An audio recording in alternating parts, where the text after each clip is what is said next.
All right. Bon matin tout le monde. Bravo d'être là en si grand nombre. Je vais me présenter rapidement. Moi, j'ai fait mes études en musique et ça fait 18 ans déjà que j'ai fait une réorientation de carrière vers les services financiers. J'aurais jamais pensé faire ça de ma vie, mais aujourd'hui, je coach des gens, des familles qui veulent doubler, tripler, quadrupler leur valeur nette et je coach aussi des gens, des associés qui veulent doubler, tripler, quadrupler leurs revenus.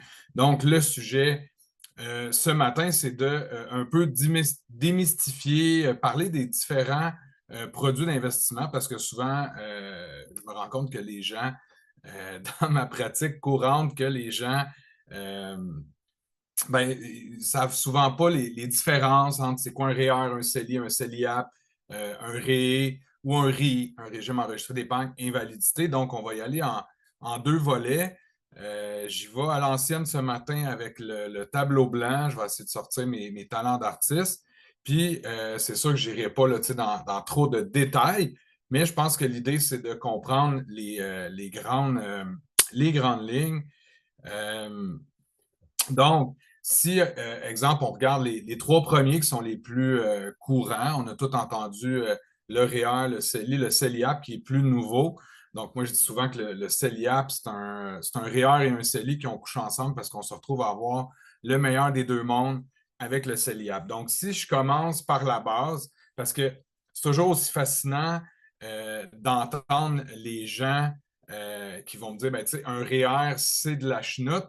Ben, d'emblée, ce qu'il faut comprendre, c'est que si tu es un employé, le REER est le seul véhicule fiscal légal que le gouvernement a mis en place pour pouvoir pas tout donner ton argent à l'Agence de revenus du Canada. Fait que tu as beau te battre avec ça ou whatever, c'est comme ça. Donc, si tu veux laisser moins d'argent à l'Agence de revenus du Canada, ben, euh, le REER est là pour toi.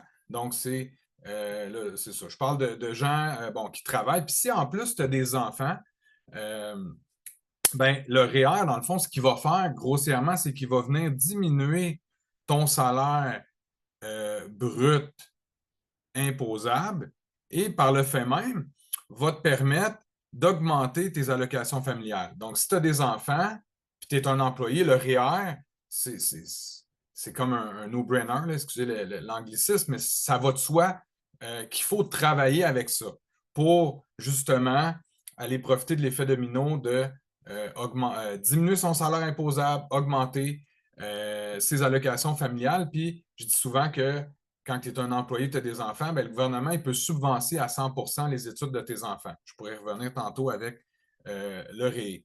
Donc, le REER, ROF, c'est comme ça que ça fonctionne. C'est 18% de nos revenus gagnés de l'année précédente qui nous amène à avoir des droits de cotisation. Donc, on fait ça simple, on va à l'Agence de revenus du Canada en ligne, puis on va avoir le maximum REER qu'on peut cotiser.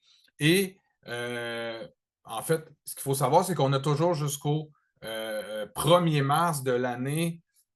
Par exemple, on est en 2025. Ben, pour notre année fiscale 2025, on va avoir jusqu'au 1er mars 2026 pour cotiser dans nos REER, pour profiter de retour d'impôt. Et ben, c'est sûr que ça reste une enveloppe fiscale, mais c'est un véhicule qui est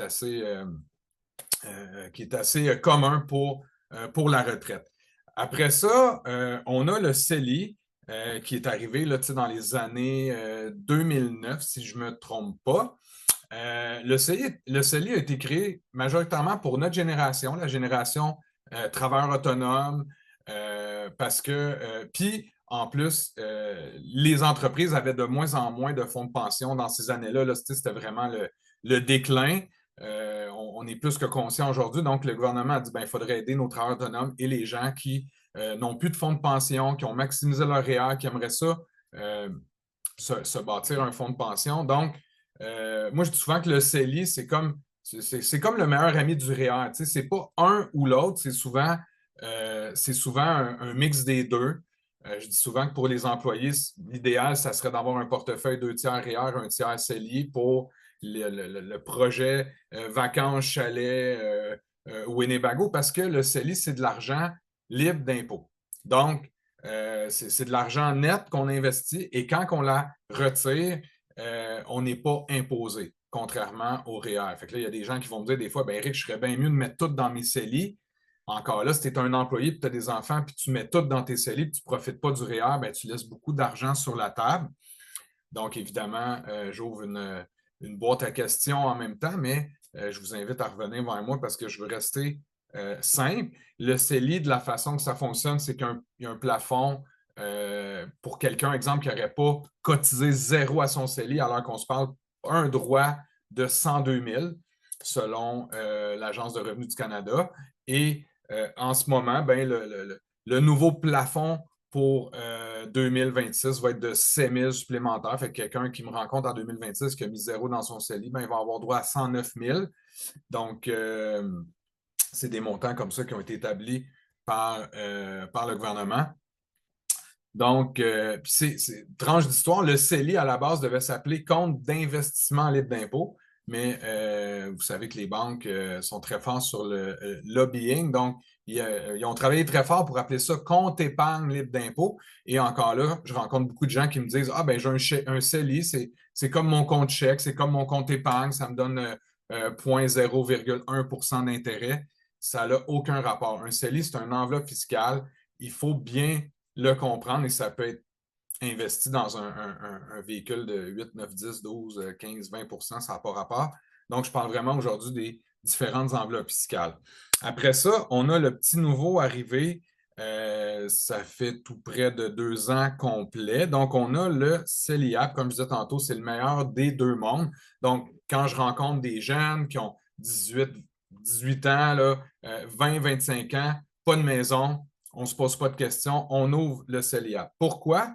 Le CELIAP va nous donner des droits de retour d'impôt. Donc, oui, tu as ton maximum que tu dois regarder à l'Agence de revenus du Canada pour ton REER, mais le CELIAP, c'est du bonus. Fait que si tu as maximisé tes droits de cotisation REER puis que tu n'as pas de maison, ben, ce que tu vas cotiser en CELIAP va générer des retours d'impôt supplémentaires.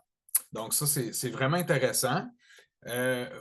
Pourquoi ça a été créé? C'est pour la jeune génération qui se disent, mes vieux, comment je vais faire pour acheter une maison?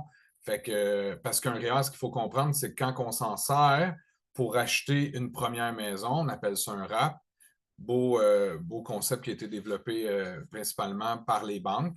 Fait que je ne dis pas que c'est bon, c'est pas bon, mais quand tu prends tous tes REER pour acheter ta première maison, tu te retrouves à plus avoir de fonds de pension, mais le but n'est pas de faire de la politique ce matin, mais le REER, si tu t'en sers pour acheter une maison, tu dois le remettre dans ton enveloppe REER. Donc, le gouvernement dit après 2 ans, tu as acheté une maison, c'est super.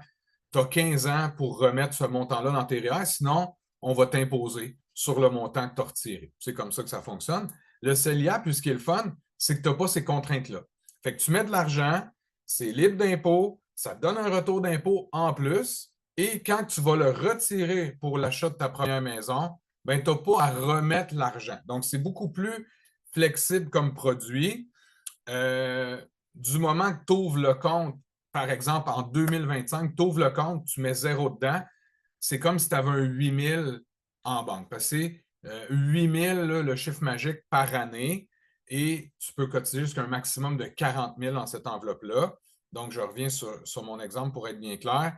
Tu ouvres le compte en 2025, tu mets 1 000 dedans, on se revoit en 2026, ben, tu as le droit à 8 000 pour ton année 2026 et tu peux rattraper ton année 2025 parce que ton compte a été ouvert dans cette année-là. Donc, si tu avais mis 1 000 en 2025, ben, tu aurais le droit à un 5 000 que tu pourrais rattraper pour maximiser ton enveloppe fiscale. Donc, grossièrement, c'est pas mal ça pour les 3 premiers véhicules ou enveloppes fiscales. Moi, j'appelle ça dans le fond des contenants. Je fais même souvent le comparatif avec un véhicule. Parce que souvent, les gens mêlent REER, CELI, CELIAP avec fonds communs, CPG, tout ça. Fait que tu as le véhicule en tant que tel, une voiture, un camion, et tu as la qualité de la voiture ou du camion qui est un autre sujet pour choisir des bons types d'investissement. Donc, je finis avec les deux derniers. Donc, on a ici le REE, que la plupart des gens connaissent. Quand on a des enfants, souvent, on connaît ça. Régime enregistré d'épargne études. Et on a aussi le REI, qui est le plus méconnu, mais qui est le plus généreux. Donc, j'y vais simple. Ben là, Ré, si tu as des enfants puis que tu as un numéro d'assurance sociale pour tes enfants, ça m'arrive encore de rencontrer des parents puis oups, j'ai pas de numéro d'assurance sociale pour mes enfants, ben ça serait peut-être bien que tu fasses la demande, tu vas en avoir de besoin, oui. Donc, pour faire simple, ben, un Ré, oui, c'est pour les études, mais dans le fond, ça peut aller plus loin que ça. Premièrement, tu vas aller chercher des subventions. Ce que je veux que vous retenez au niveau du REE, c'est le 30 à 60 de subventions du gouvernement. Ça veut dire que si, exemple, tes revenus sont très élevés, ben, tu vas avoir moins de subventions. Puis, si tes revenus sont plus bas, je parle comme famille, là, je ne rentre pas dans tous les détails de c'est quoi, mais tu peux aller chercher jusqu'à 60 de subventions. Fait que c'est du rendement garanti. Si tu cotises 100 $ par mois, puis tu vas chercher 60 de subvention, mais à toutes les fois que tu mets 100 $ par mois dans le compte, le gouvernement il va mettre 60 $. Fait que ça devient joliment intéressant. Tu ne peux pas avoir plus de subventions que sur 2500 par année. Fait que le chiffre magique au niveau des REE, c'est 208 par mois pour maximiser les subventions. Donc, tu peux cotiser là, jusqu'à 36 000 que tu pourrais mettre dans un REE. Et si tu en mets plus, tu as le droit jusqu'à 50 000, mais tu n'auras pas de subvention sur l'excédent, mais c'est quand même intéressant de pouvoir en profiter. Et la question qui revient souvent, c'est ouais, mais Eric, si mon enfant ne va pas au cégep, ne va pas à l'université, il ne fait même pas un DEP, il ne fait même pas un AEC, il est déjà là, entrepreneur dans l'âme et tout ça. Je ne pense vraiment pas qu'il va faire des études plus haut que le secondaire. Pourquoi je mettrais de l'argent dans un REE? Bien, premièrement, ça se peut qu'il change d'idée. Deuxièmement, maximise ton REE, maximise les subventions que tu peux aller chercher là-dedans, parce que quand ça tourne à 8 en moyenne, puis que tu as des subventions en plus, ça devient complètement explosif. Il faut en profiter. Ça ne m'est jamais arrivé de le faire, mais un parent qui me dit ouais, Eric, là, il ne fera pas un DEP, il ne fera pas un DEP, il ne va pas aller à l'école au secondaire, il a 17 ans, qu'est-ce qu'on fait? Mais gars, pas de problème. Inscris-le quand même dans un cours, amène-moi une preuve qui est inscrit, puis on va envoyer ça à la compagnie de fonds, puis on va pouvoir avoir les subventions.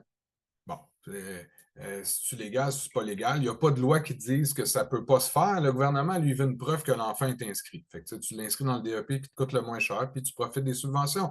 Sinon, si tu n'es pas à l'aise avec le concept, ben, tu vas garder tes cotisations, tu vas garder l'intérêt sur tes cotisations, tu vas garder l'intérêt sur les subventions du gouvernement, tu roules ça dans tes REER, puis les subventions que le gouvernement y a mis, ben, ils vont retourner dans ses poches. J'aimerais mieux t'aider à les conserver, mais c'est ça qui est possible de faire. Fait que, puis, tu sais, c'est pas juste pour les études, ça pourrait servir à une première achat de voiture, ça peut aider l'enfant à payer son loyer pour ses. Tu sais, le gouvernement, il ne va pas enquêter, là, est-ce que l'enfant va aux études, est-ce que ça sert. Non, c'est pas comme ça que ça fonctionne. C'est une enveloppe qui existe, puis c'est beaucoup plus souple que ça.